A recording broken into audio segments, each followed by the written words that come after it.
I'm not a visionary.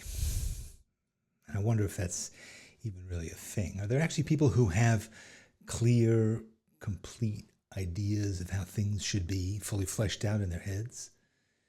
I don't know, maybe some exceptional few, but sadly, we mortals have come to believe that this vision thing is the way that it's meant to be for us too. And, it's pretty intimidating. We think we can't even start the journey if we don't know precisely where we're going to end up. I'm incapable of making a 5-year plan, a 1-year plan. I can't even tell you what I'm going to want to eat for dinner tomorrow.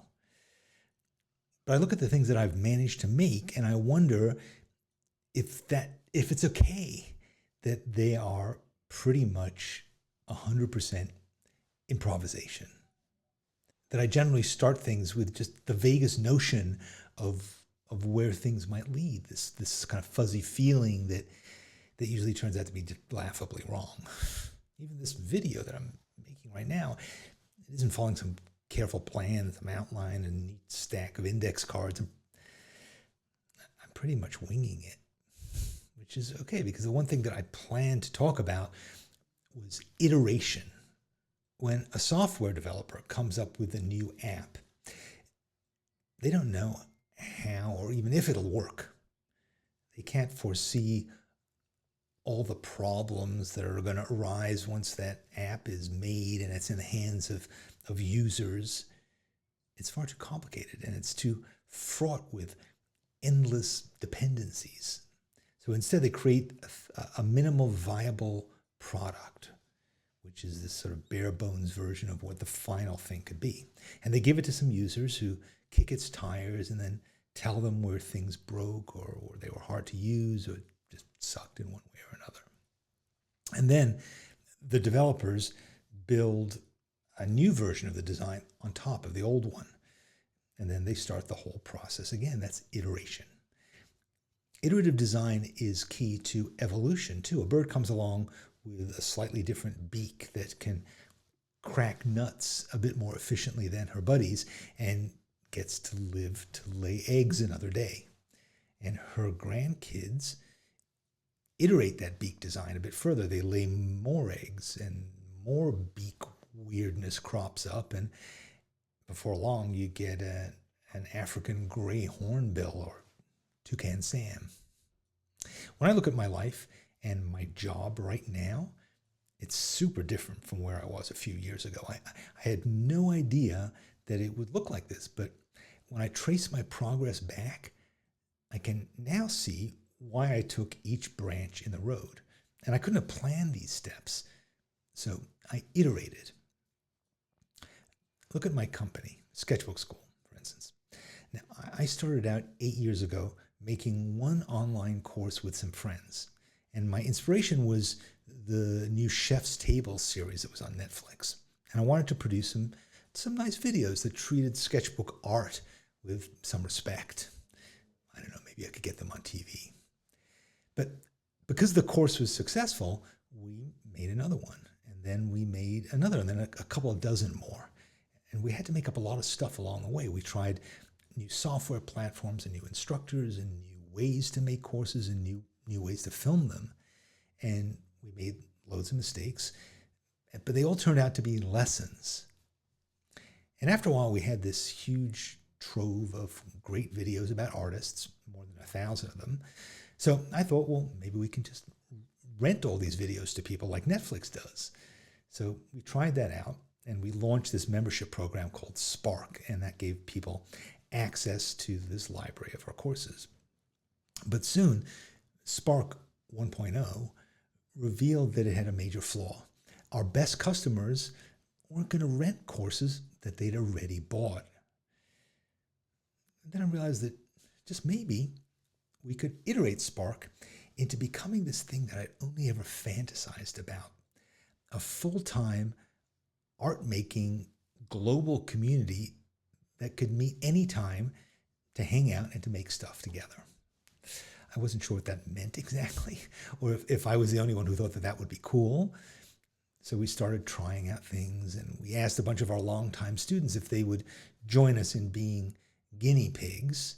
And then Morgan, who was our dean of students, she joined me in hanging out on Zoom and giving little creative assignments to our handful of members. And I wrote a monthly magazine full of stories and videos, and I sent out a weekly email that was full of more assignments. And we started doing live monthly workshops with some pretty serious instructors. And some of these new features were popular, but some of them were duds or they were overkill. So we just kept trying new things, and we brought in more instructors, people who were actually really good teachers, and we invited in more members, and we felt this buzz of this community growing. We made more and more live classes. We experimented with watercolor and drawing and art therapy and studio visits and mixed media and urban sketching and printing and Zentangling. And before long, we had several hours of classes every single day, 20 hours or more each week. We had 15 instructors from around the world, and we had lots of members.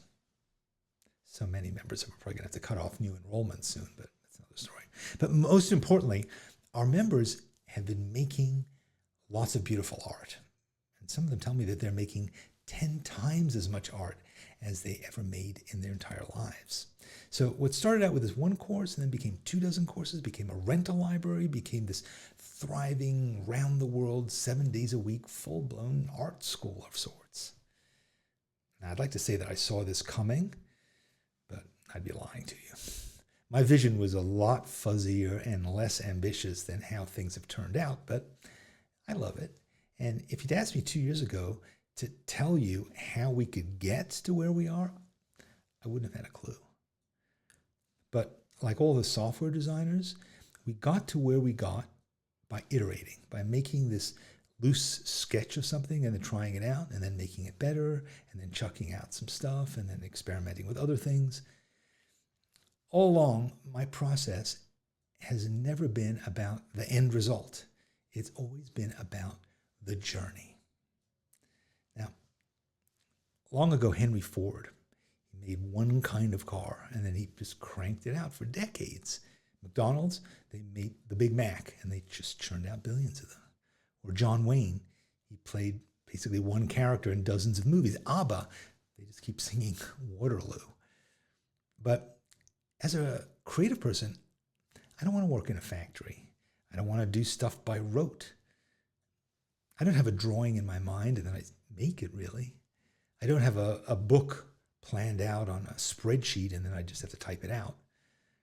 I experiment, I take risks, I make mistakes, I listen to feedback, and I'm always eager to go back and to make it different, better, more useful. I love change, especially when it makes stuff better. Now, maybe there's some of these semi-divine visionaries, the Steve Jobs of the world, who hatch these fully developed dreams that work perfectly in the real world, but the rest of us humans and other creatures, we iterate.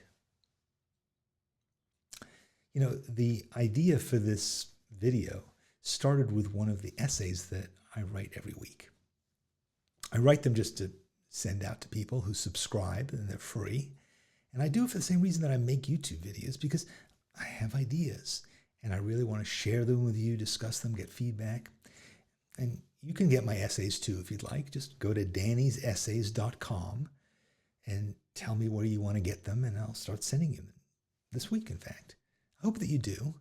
Thanks for listening, and I'd love to hear what you think on how we can make stuff even better.